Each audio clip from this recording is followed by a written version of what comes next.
Hi everybody and welcome to my channel. This video is the second in series dealing with the group policy client services problem on Windows machines. The first video was using Windows 7 machine and the solution presented there was successfully working for most of Windows 7 and Windows 8 installations. But some people encountered problems applying instructions from my first video because the difference in registry settings.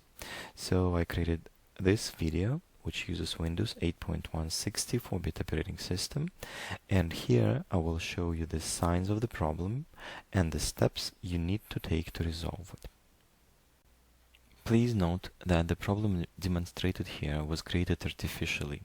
It never happened to me on Windows 8.1, but I witnessed it on Windows 7 64-bit operating system. Many people reported this problem happening on Windows 7, Windows 8 and Windows 8.1. It seems to happening on both 32-bit and 64-bit systems with the same rate.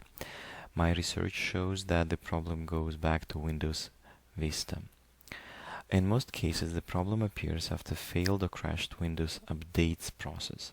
Blue screen of death is also associated with the problem in several cases. So let's take a look what actually happens.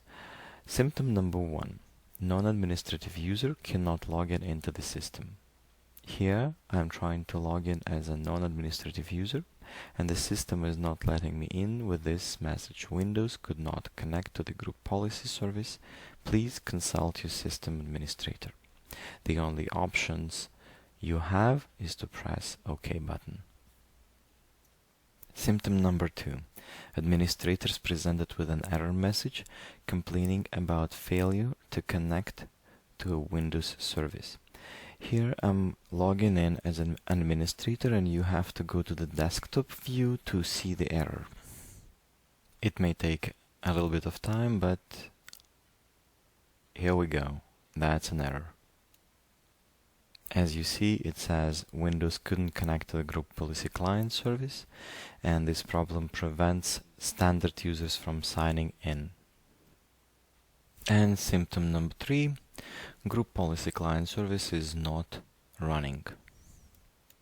The easiest way to check if the service is running or not is to press the Windows key on the keyboard and R key simultaneously. This will bring the run command, and you have to type services.msc there and press OK button.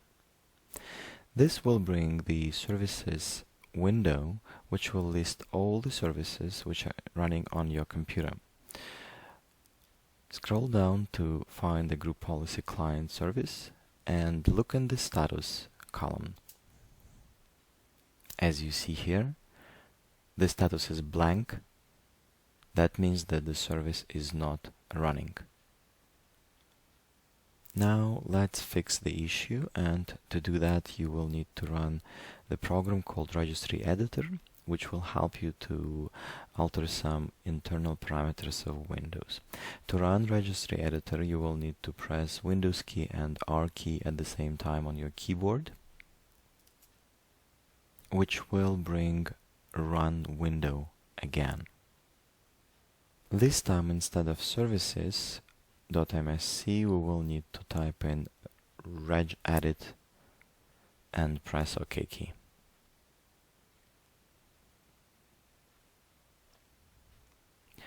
Windows will ask us for rights elevation because Registry Editor is a system program, so you just press yes here. And we have Registry Editor opened. I will quickly collapse all the branches to show where we need to go first. Now we need to go to HKey local machine, System, Current Control Set, Services, and in Services branch we will need to find GPSVC folder. Make a note of the name of the folder, GPSVC, and the very important variable called image path. Note that the last parameter in image path variable is NetSVCS. In my previous video, you will see that the parameter was different. It was GPSVCS, and here is the quick view of the previous video screenshot. As you see, in Windows 7 it was GPSVC group.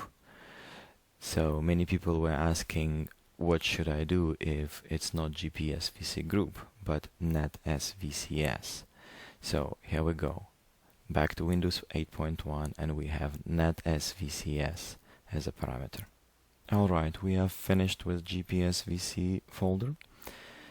Remember the name GPSVC. Let's collapse all the folders on the left, go back to HK local machine, and this time to software key, not the system but software.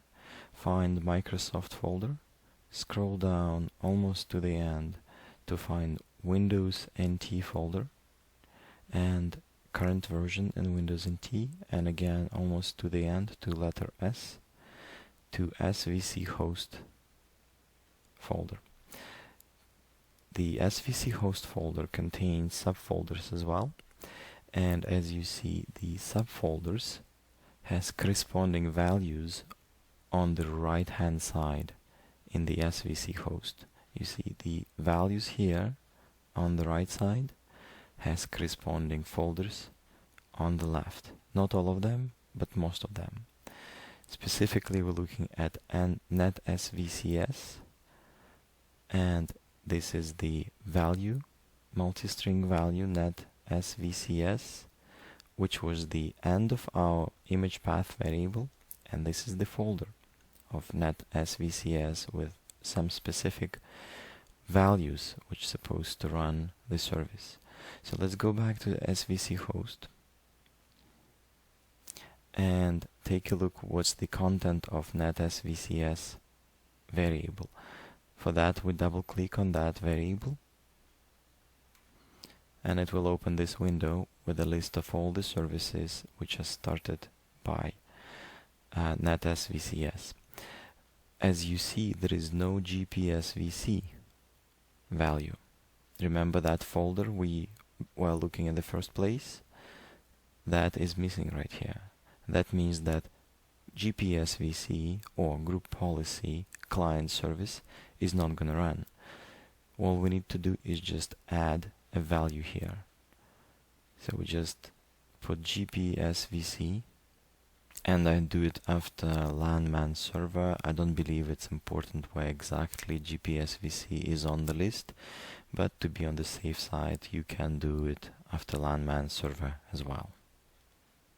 Now, when you edit the NetSVC list, you by accident may enter a blank string somewhere in the list, and that will cause this error message when you click OK button.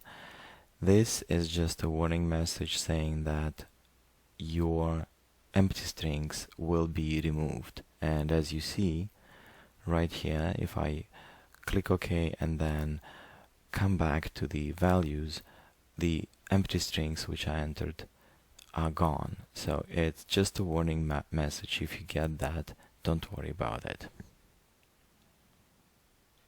There might be a situation when you have NetSVCS value on the right side but no NetSVCS folder on the left side, like here.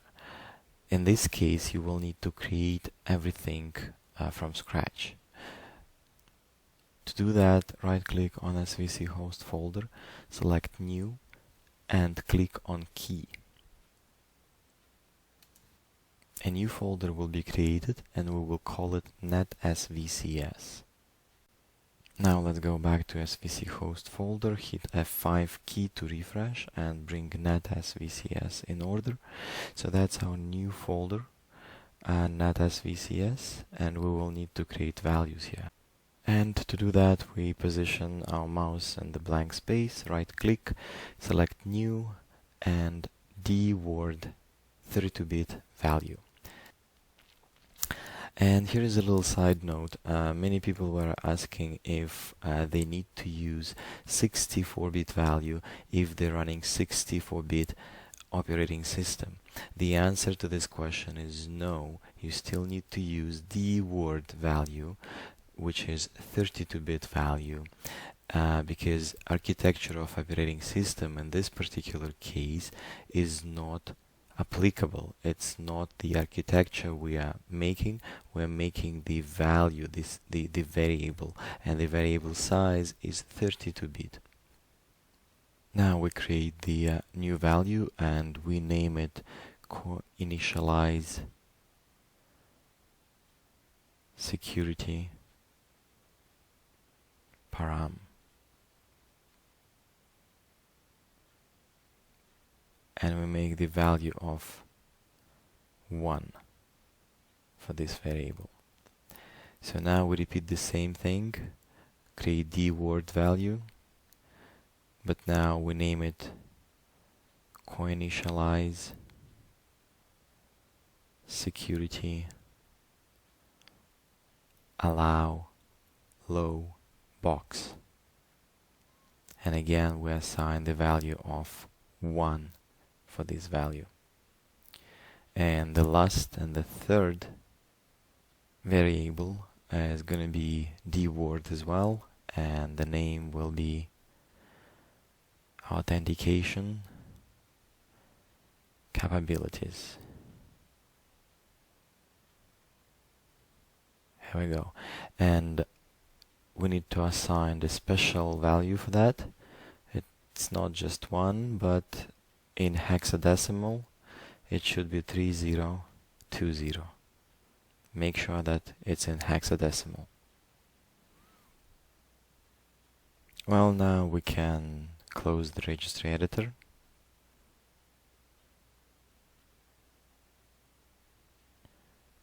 And reboot our computer for the changes to take effect.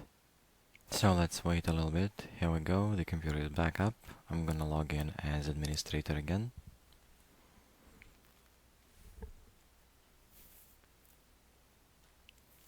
And once I log in, I go to the desktop. Just let's wait a little bit for the message to appear. I'm pretty sure it will not appear. Well, but the best way to check for the service running is to go to the services panel and again search for the group policy client service, and as you see in the status column we see it running. Alright, this is it. This concludes my second video on the problem with group policy client services. Sorry if it turned out a little bit longer than I anticipated, but I was trying to make it a bit more detailed than the first video to help you better in resolving your problem. As always, I will be happy to hear from you, so don't hesitate to give me your feedback and leave your comments for this video below. Thanks for watching again and have a wonderful day.